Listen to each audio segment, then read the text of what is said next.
दोस्तों बांग्लादेश इंडिया के लिए एक बहुत बड़ा चैलेंज बन के उभर रहा है। जैसा कि आप देख सकते हो ये मैप है बांग्लादेश एंड इंडिया का and it is clear that Bangladesh सबसे लंबा बाउंड्री शेयर करता है इंडिया के साथ।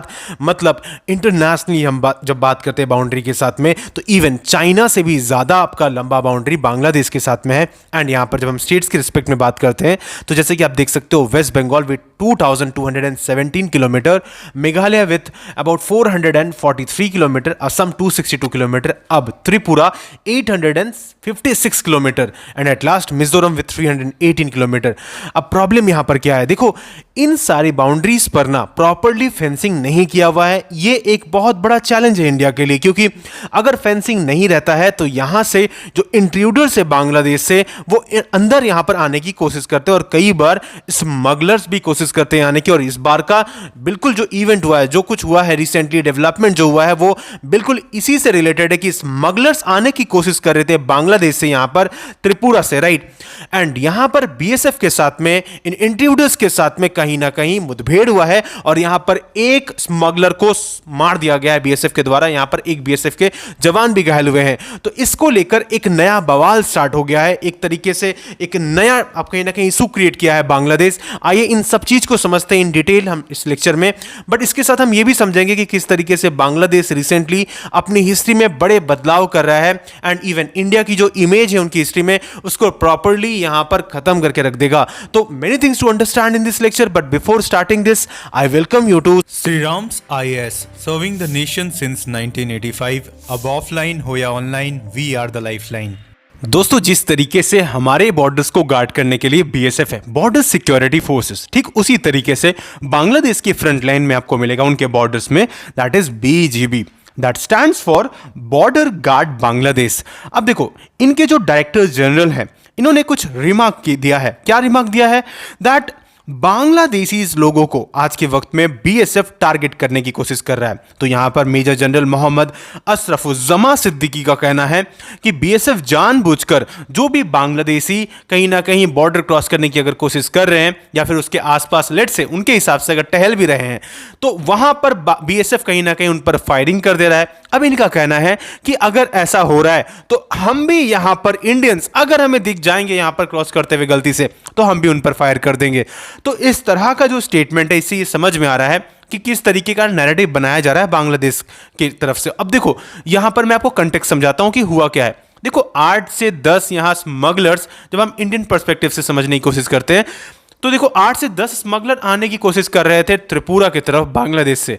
अब क्योंकि यहां बीजीबी तो एक्ट करता नहीं है, ये लोग तो यहां पर रोकने की कोशिश करते नहीं है, लेकिन क्योंकि यहां पर बीएसएफ तैनात थे तो यहां पर उनके साथ यहां मुठभेड़ स्टार्ट हो जाता है। अब जिसमें एक इनमें से जो स्मगलर रहता है ये मारा जाता है। हालांकि एक हमारे जो बीएसएफ के जवान हैं वो भी यहां पर घायल हुए हैं। अब जिसके बाद से बांग्लादेश में इस तरह का नैरेटिव चलाया जा रहा है कि यहां इंडियंस क्या कर रहे हैं या बीएसएफ यहां क्या कर रहा है कि कैसे भी करके बांग्लादेशी जो लोग हैं जो बॉर्डर के आसपास रहते हैं तो उनको यहां पर मारने की कोशिश कर रहा है। अब इन सब से होता क्या है कि एक नैरेटिव सेट हो जाता है बांग्लादेश के आम जो नागरिक है, तो मीडिया जानबूझकर जो एंटी इंडिया सेंटिमेंट है वो फैलाने की कोशिश कर रहा है आज बांग्लादेश में। और देखो ऐसा नहीं है कि ये classes for the first time हमें देखने को मिल रहा है, इस तरह के कई क्लासेस हमें रिसेंट टाइम में देखने को मिले हैं। इवन हाल फिलहाल दोनों तरफ के फार्मर्स के बीच में भी हमें थोड़ा सा यहाँ पर मुठभेड़ देखने को मिला था।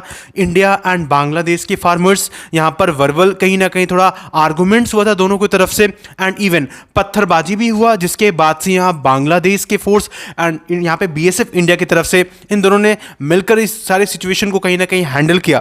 तो आज के वक्त में देखो टेंशंस बहुत तेजी से इंक्रीज कर रहे हैं बांग्लादेश में और यहां आज इस चीज को भी देखा जा सकता है इवन पाकिस्तान से भी बड़ा चैलेंज आने वाले वक्त में बन सकता है बांग्लादेश अगर इसी तरह का हालात कंटिन्यू रहा। और दोस्तों इसका इफेक्ट हमें दिखना स्टार्ट भी हो गया है। जैसा कि आप देख सकते हो यहाँ बांग्लादेश ने अपनी हिस्ट्री को रीराइट करना स्टार्ट कर दिया है और इसका इंडिकेशन हमें मिल गया था कि जिस तरीके से इन्होंने हाल फिलहाल जो फादर ऑफ नेशन है इनके देश के, दैट इज शेख मुजीबुर रहमान, उनके घर को जला दिया। उनके जितनी भी स्टैचूज है उनको तोड़ दिया, राइट, उनके पेंटिंग्स को खराब कर दिया। और यही सारी चीज़ें हम यहाँ पर भी देख रहे हैं कि इनकी किताब जो थी, हिस्ट्री की किताब, जो हमें एक्चुअल जानकारी देती है, बच्चों को सिखाते हैं ये कि किस तरीके से स्ट्रगल रहा था उनकी इंडिपेंडेंस के लिए, खास करके उनका जो देश बना, उनकी जो आइडेंटिटी थी, बांग्लादेश की आइडेंटिटी, वो शेख मुजीबुर रहमान से किस तरीके से जुड़ी हुई है और उसमें इंडिया का क्या कंट्रीब्यूशन था। आज इन सब चीज़ को कहीं ना कहीं बांग्लादेश एक तरीके से आप कह सकते हो कि ख़त्म कर रहा है, डाइल्यूट कर रहा है, पूरी तरीके से बर्बाद कर रहा है। एंड आज के वक्त में ये एक नया हिस्ट्री लिखने की कोशिश कर रहे हैं जहां पर यह बताया जाएगा कि देखो बीएनपी चीफ जो है खालिदा जिया, इनके जो हस्बैंड थे, जो कि ऑफ कोर्स पाकिस्तान आर्मी में सर्व कर चुके हैं इससे पहले, तो ये जो थे ना, इन्होंने कंट्रीब्यूट किया था इनके देश को आज़ाद कराने में, ना कि शेख मुजीबुर रहमान ने। तो आप देख सकते हो कि किस तरीके से मैनिपुलेट किया जा रहा है यहाँ पर कंटिन्यूअसली हिस्ट्री को, और ये हमें आने वाले वक्त में लगातार दिखेगा बांग्लादेश से। देखो इसी तरीके से नैरेटिव्स बदले जाते हैं, इसी तरीके से लोगों का ब्रेन वॉश किया जाता है और लोग फिर एंटी सेंटिमेंट रखते हैं पर्टिकुलरली एक देश के खिलाफ या एक पर्टिकुलर टॉपिक के खिलाफ आप कह सकते हो। और वो जो पर्टिकुलर कंट्री है आज के वक्त में हम हैं, इंडिया है, राइट। तो इंडिया के खिलाफ कहीं ना कहीं ये सारा नैरेटिव सेट किया जा रहा है रिसेंटली। तो देखो इन माय ओपिनियन ये राइट टाइम है कि बांग्लादेश के खिलाफ हमें कुछ स्टैंस लेना चाहिए, बांग्लादेश को कहीं ना कहीं एक चेक देना चाहिए, बिकॉज अब अगर नहीं देंगे तो यहाँ पर अगेन क्वेश्चन उठेगा कि हम कब तक सॉफ्ट कॉर्नर रखेंगे, खास करके विद रिस्पेक्ट टू बांग्लादेश, क्योंकि कंटिन्यूसली बांग्लादेश ना इंडिया के अगेंस्ट जाता जा रहा है और हमें इस मुद्दे को अब सीरियसली लेना चाहिए।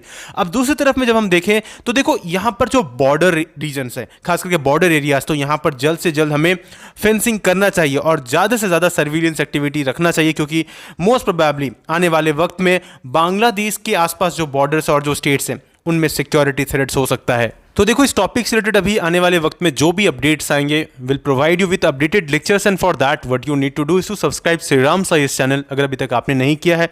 And at last may God bless you all.